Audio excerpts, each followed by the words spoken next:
I've decided to start a new life without you." The words floated in the air of the elegant restaurant where we'd gathered to celebrate my daughter's college graduation. Gregory, my husband of 28 years, stood with his champagne glass still raised, his declaration replacing the toast he was supposed to be giving in honor of Amelia's accomplishments. The sound of silverware came to an abrupt stop. Conversations broke off mid-thought. Around 50 faces turned, eyes bouncing between Gregory and me, anticipating my response. The tears. The scene. The dramatic walkout they no doubt expected. That I smiled. "Congratulations on your honesty. My name is Bianca Caldwell. I'm 54 years old, and up until this moment, I had played the role of the supportive wife and mother to perfection. I had shelved my own ambitions to stand behind Gregory through 3 startups, 2 career pivots, and an endless series of self-discovery phases. I raised our brilliant daughter, Amelia, who now sat beside me in silence, her graduation cap still on, her expression frozen in shock. From the corner of my eye, I caught sight of Cassandra Wells, Gregory's much younger girlfriend, shifting awkwardly at a back table, seated among people I had called friends for decades. Friends who had apparently known about the affair and never said a word. Yes, the same Cassandra who had been to our holiday gatherings, who once called me for career advice. Maintaining my composure, I reached into my handbag and pulled out a sealed, cream-colored envelope. I set it carefully beside Gregory's plate. "What's this?" he asked, the confidence in his voice starting to crack. "Something for you to read later," I said calmly. I turned to Amelia, whose face had drained of color. I kissed her on the cheek. "I am so proud of you, sweetheart. Today is still your day." Then I stood, smoothed the skirt of my dress, and looked out at our stunned guests. "Please enjoy your meal. I hope you all have a lovely afternoon." With that, I walked out of the restaurant, head high, fully aware of the 50 pairs of eyes trailing me. The heavy door swung closed behind me, sealing off the sound of the rising chatter. Outside, the Augusta summer heat wrapped around me like a blanket. But for the first time in years, I welcomed it. I could finally breathe. Behind me, the door flew open, slamming shut again, followed by Gregory's voice, no longer smooth and composed but shrill and panicked. "Bianca, what the hell is this? What have you done?" I kept walking, allowing myself the smallest of smiles. The envelope I'd handed him contained the first step in a plan I'd been carefully crafting for months. Revenge wasn't the word I would have used, but precision? Justice? Those felt more accurate. I'd always been the steady one in our relationship. While Gregory chased dreams and dove into risky ventures, I was the one holding our family together. It was me who quietly saved for Amelia's college fund while Gregory threw money into his friend's doomed restaurant venture. It was me who worked late nights at Trevanta Corp, picking up extra projects when his latest identity crisis led him to quit his job and explore a new calling: selling handmade furniture. That lasted 6 months until he lost interest. My own aspirations, launching a financial consultancy for women, were always postponed. After Amelia graduates, I'd say. After Gregory settles down. Then 3 months ago I spotted something strange. Small transfers in our joint accounts to a name I didn't recognize. After 2 decades of managing our household finances, those anomalies were like red flags waving in front of me. I could have confronted him right away. But something stopped me. A quiet instinct, or maybe just the cold distance that had crept into our marriage over the last year. Instead, I chose to investigate. Quietly, thoroughly. What I uncovered was far worse than I expected. Gregory had been funneling money into a hidden account for over a year. He was wining and dining Cassandra, buying her jewelry, even browsing beachfront homes. All while telling me we needed to scale back for retirement. And then I found the text messages, left open on his phone when he forgot to lock it one evening. Messages full of smug plans for a future without me. Messages about their freedom, and how he was finally ready to walk away. They had marked this exact day, the day after Amelia's graduation, as the beginning of their new life. But what Gregory had underestimated, or maybe never really understood, was that I'd been a finance professional for 30 years. I knew how to follow money. I knew how to uncover hidden assets. And more importantly, I remembered every clause in the prenup he insisted on when we married. Back when I had the stronger financial footing, that prenup, it included a fidelity clause. One that would be his downfall. While Gregory was crafting his exit plan with Cassandra, I was quietly assembling my case. I had already spoken with lawyers. I documented every transfer he thought he'd hidden. I compiled undeniable proof of the affair. I prepared the divorce paperwork. Everything was timed to the day. I knew Gregory would want to wait until after Amelia's graduation to avoid casting a shadow over it. What he didn't expect was that I'd already filed the papers earlier that morning, before his big reveal, but discreetly enough that they hadn't yet appeared in the public court records. What he never realized was that I'd always been several moves ahead. I didn't return to the restaurant. Instead, I drove straight home to the colonial-style house in Augusta's historic district that we'd called ours for 15 years. The same house, I knew from his messages, that Gregory had promised to Cassandra. A promise he didn't know I'd discovered. I pulled into the driveway and let myself in. Everything looked exactly the same. The family portraits on the walls, the antique clock that had belonged to my father, the leather sofa where Gregory and I had once dreamed up a future together. And yet nothing felt familiar anymore. Upstairs in the bedroom, I opened our closet. As expected, Gregory's clothes were already packed into suitcases tucked neatly behind my things, ready for his clean exit the next day. I shook my head. So predictable. Always meticulous with appearances, reckless with what really mattered. My phone kept lighting up. Texts from dinner guests, from Amelia, even from Gregory's sister Diana, who had flown in for the ceremony. I answered just one. To Amelia, I'm okay. This isn't your weight to carry. Celebrate your achievement today. We'll talk later. I love you. I had shielded her from the truth for months, not wanting to taint her final semester. She'd be upset that I'd kept it from her, but in time I knew she'd understand. She was my daughter after all, practical like me with just enough of Gregory's charm to make people lean in. A combination that had taken her across the graduation stage with honors. 3 hours later, I heard Gregory's car pull into the drive.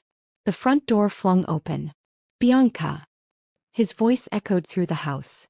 Where are you? I was in the living room, calmly reviewing documents on my laptop.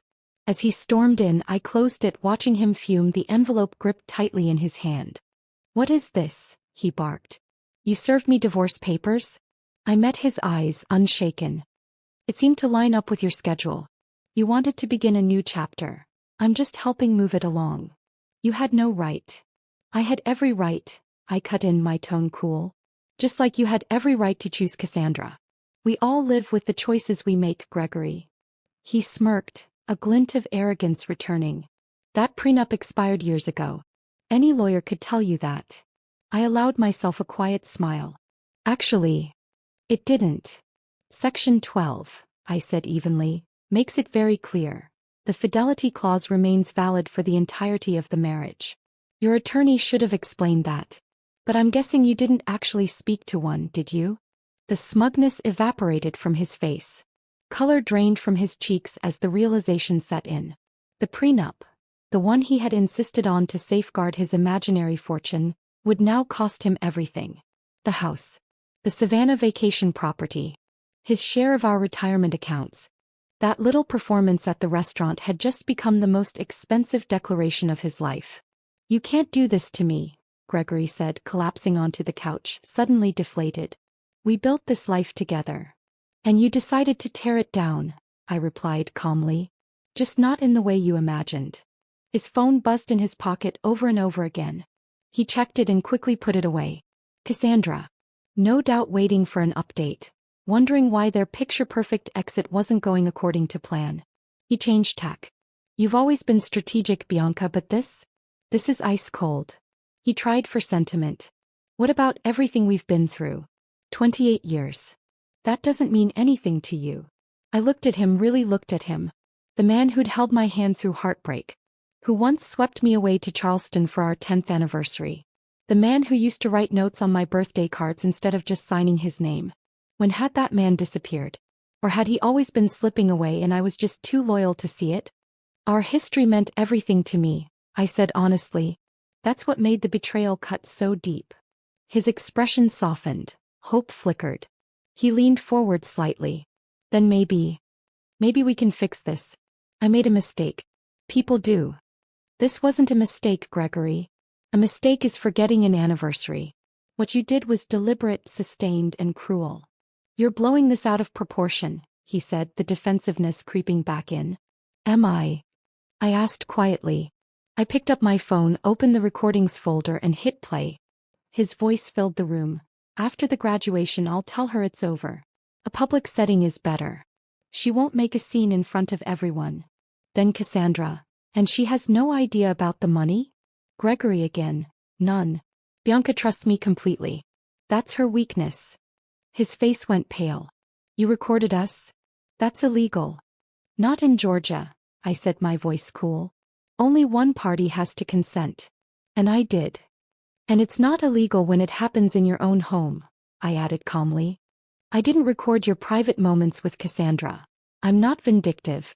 Just the parts where you planned to defraud me.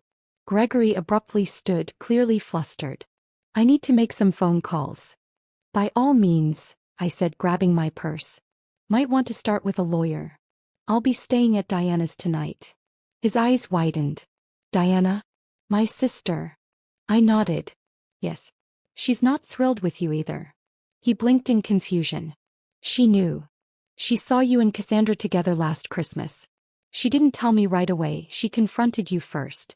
You promised her it was over. When she realized it wasn't, she told me everything. Another blow. He clearly hadn't seen that coming. Gregory always believed family loyalty would protect him. But Diana and I had always been close, and now that loyalty was mine. Everyone's turning on me, he muttered half to himself. Ironic, isn't it? I picked up the overnight bag I'd packed earlier. You have until tomorrow evening to collect your things. After that, the locks will be changed. As I headed for the door, he called out, desperation cracking through his voice. What about Amelia? Have you even thought about what this will do to her? I stopped, anger finally slipping through my composure. Don't you dare drag our daughter into this.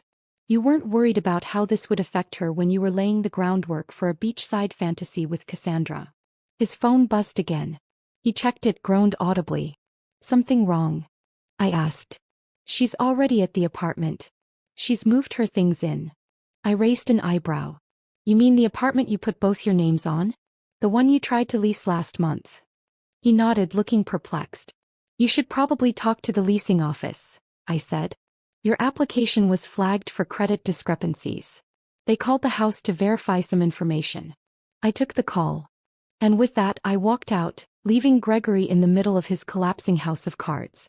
Diana's bungalow was cozy, nestled just a few blocks from the university where she taught. When I arrived, she met me at the door with a fierce hug. I just got off the phone with Amelia, she said, ushering me inside. Are you all right?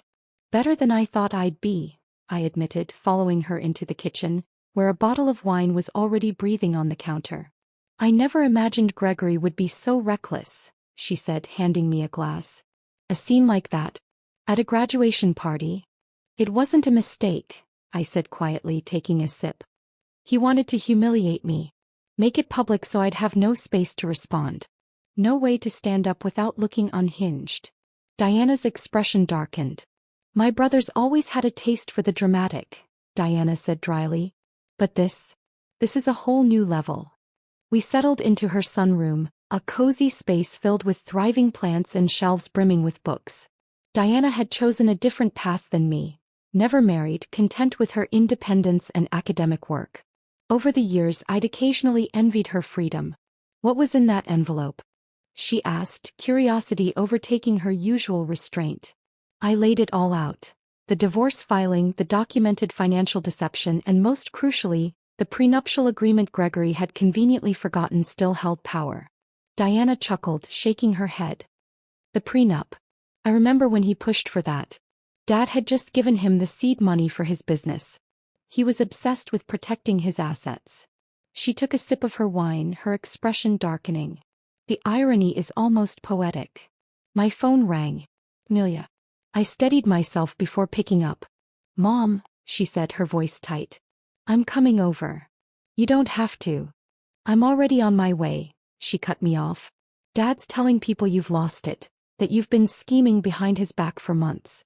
He's saying some really awful things. Of course he was. Gregory always knew how to manipulate a narrative. Let him, I said softly. The truth has a way of surfacing. 20 minutes later, Amelia arrived. Still in her graduation dress, though her mascara had streaked beneath her eyes. She walked straight into my arms, burying her face in my shoulder like she had during childhood nightmares. "Why didn't you tell me?" she asked, voice muffled. "I didn't want to burden your last semester," I said. "You deserve to enjoy your graduation without this cloud." She pulled back, wiping her face.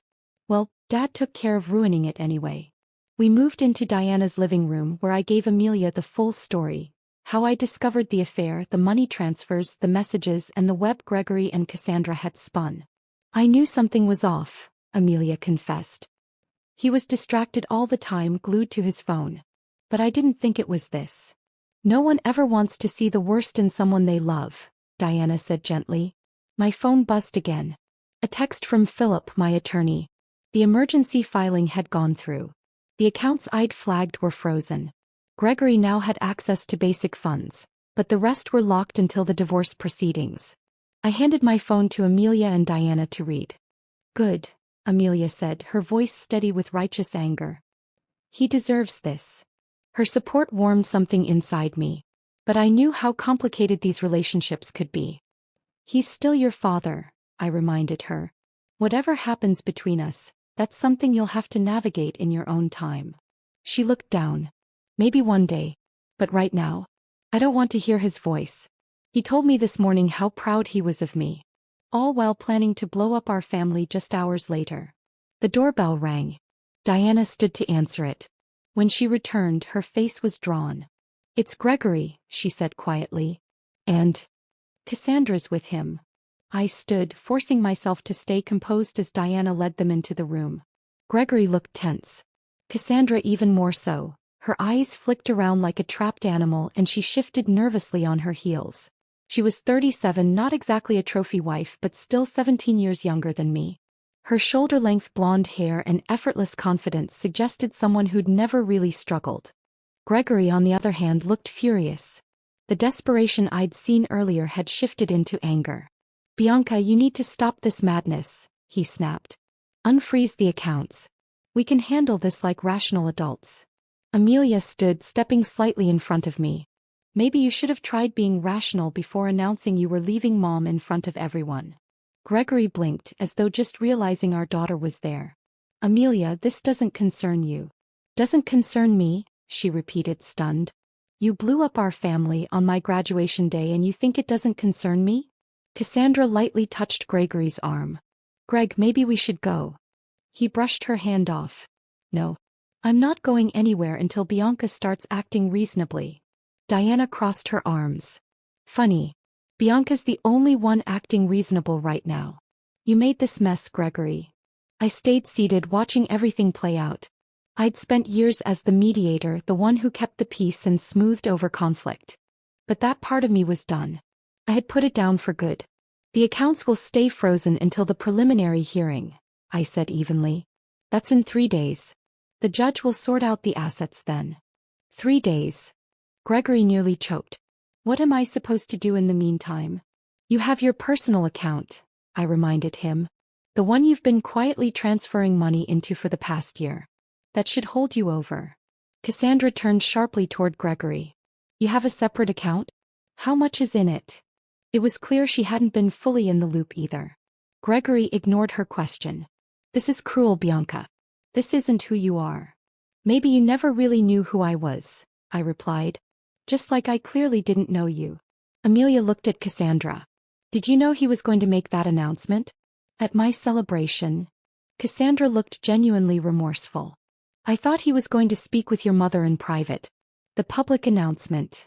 That wasn't what I expected." Gregory shot her a sharp glance, more cracks forming in their united front. "I think it's time you both left," Diana said, her tone resolute. "Amelia's been through enough for one day." "Amelia," Gregory said, trying to soften, "you do understand that relationships change, right? People grow apart." For the first time, I saw a new kind of steel in my daughter's eyes. Her expression was firm and unwavering. "What I gathered from this is that you're a coward. Someone who couldn't even give Mom the decency of a private conversation. What I gathered is that you were taking from our family while I was working 2 jobs just to help cover my textbooks. All because you said money was tight." Gregory turned pale. "That's not how it happened." "It's exactly how it happened," Amelia interrupted him. "Just leave, Dad. I can't look at you right now." The silence that followed felt suffocating. Eventually, Gregory turned to leave with Cassandra following him. At the door, he paused and glanced back at me. "This isn't over, Bianca. I'll fight you on this."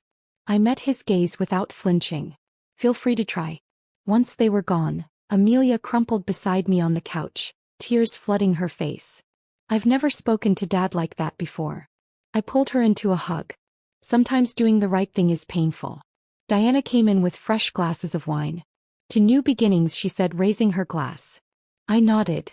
Yes, this was the end of something, but the start of something new. The preliminary hearing took place in a small courtroom on a rainy Tuesday morning. I showed up with my attorney, Philip, while Gregory brought along a lawyer he had quickly hired, an inexperienced associate from a firm focused on corporate law, not family matters. Gregory's rushed decision to hire such a lawyer was just another result of his hasty planning. The judge, an older woman with sharp eyes and little tolerance for theatrics, carefully reviewed the prenuptial agreement. She glanced over her reading glasses at Gregory's attorney. "This document seems to be in order," she said. "Do you contest its validity?" The young lawyer cleared his throat. "Your Honor, we believe the agreement has expired due to the length of time passed. Section 18 clearly states that it lasts for the duration of the marriage, plus any legal actions resulting from its dissolution." The judge read aloud from the document. "There's no expiration date mentioned." Gregory leaned forward, urgently whispering to his lawyer, who was growing more uncomfortable by the second. "Moreover," the judge continued, "the evidence of repeated fund transfers seems to breach the financial disclosure rules in Section 23. She flipped through the papers, then looked up. "I'm ruling to maintain the freeze on the joint accounts until full financial discovery is completed. Mr. Caldwell's personal account will remain accessible to him. The family home will stay with Mrs. Caldwell during the proceedings, as stated in the prenuptial agreement's infidelity clause." Gregory's face turned bright red. "This is absurd," he muttered, loud enough for me to hear. The judge gave him a firm look. "Mr. Caldwell, I recommend you review the agreement you signed more carefully. This court will reconvene in 30 days after discovery is complete for the full hearing." As we left the courtroom, Gregory caught up to me in the hallway. "Bianca, please, we need to discuss this calmly. 28 years together has to mean something." "It meant everything," I replied, "until you decided it didn't." I walked away, leaving him alone in the courthouse corridor, the weight of his decisions starting to hit him. Word spread quickly through our social circle. Friends called daily, some offering support, others just looking for gossip. I kept quiet about the details, simply saying, "Gregory and I are separating. These things happen." Meanwhile, Gregory's carefully built image was falling apart. The facade of a successful businessman and devoted family man was shattered. The financial freeze meant he couldn't keep up on promises made to Cassandra. The beachfront property they'd been planning to buy fell through. The luxury car he had put a deposit on had to be cancelled. 2 weeks after the hearing, Diana called me. Her voice was laced with amusement. "Have you heard the latest? Cassandra moved out." "Already?" I wasn't completely surprised, but the speed was impressive. Apparently, Cassandra found out that Gregory's business wasn't doing as well as he had led her to believe. The substantial savings he claimed to have didn't exist. She told her friend Jennifer that she wasn't about to date a man with financial problems. I couldn't help but laugh. He was always so good at crafting illusions. Meanwhile, I was rebuilding. The financial security I'd kept separate from our joint accounts gave me a freedom Gregory hadn't foreseen. I rented a small office downtown and began setting up the consultancy I'd dreamed about for years. My first clients were 2 women going through their own divorces. Word spread quickly. I specialized in helping women understand their finances during major life changes. Divorces, widowhood, career shifts. The work was immediately rewarding in ways my corporate job never had been. Amelia, who had taken a job with a marketing firm in Charleston, called me often. "I'm so proud of you, Mom," she said after I told her about my growing client base. "You're helping people through their hardest times." "I'm just doing what I wish someone had done for me," I replied. Preparing women for whatever comes their way. Being valued for my expertise rather than my caregiving was a new and empowering experience. The final divorce hearing fell on what would have been our 29th anniversary. A fitting end to a chapter that had lasted almost 3 decades. Gregory arrived looking worn out. I later learned his business was struggling without my financial support and direction. Cassandra was long gone, already dating a real estate developer from Savannah. Most of our mutual friends had distanced themselves from him after hearing the full truth about his deception. The judge upheld the prenuptial agreement in full. Gregory left with his personal belongings, his struggling business, and the money in his private account, which, after paying his attorney, was barely enough to rent a small apartment. I kept our home, my retirement accounts, and 70% of our joint investments, exactly as the prenuptial agreement stated in cases of infidelity. The justice felt poetic. The very document Gregory had insisted on to protect himself had become his undoing. As we left the courtroom, Gregory came up to me one last time. "I made a terrible mistake," he said quietly. "Is there any chance we could?" "No," I interrupted, gentle but firm. "That door is closed." "I understand," he said. And for once I believed him. "I hope you find happiness, Bianca. You deserve it." It was possibly the first honest thing he'd said to me in years. 6 months later, my consultancy, Caldwell Financial Transitions, was thriving. I had moved from a small office to a larger space and hired 2 associates. I specialized in helping women secure their financial futures, especially during major life changes.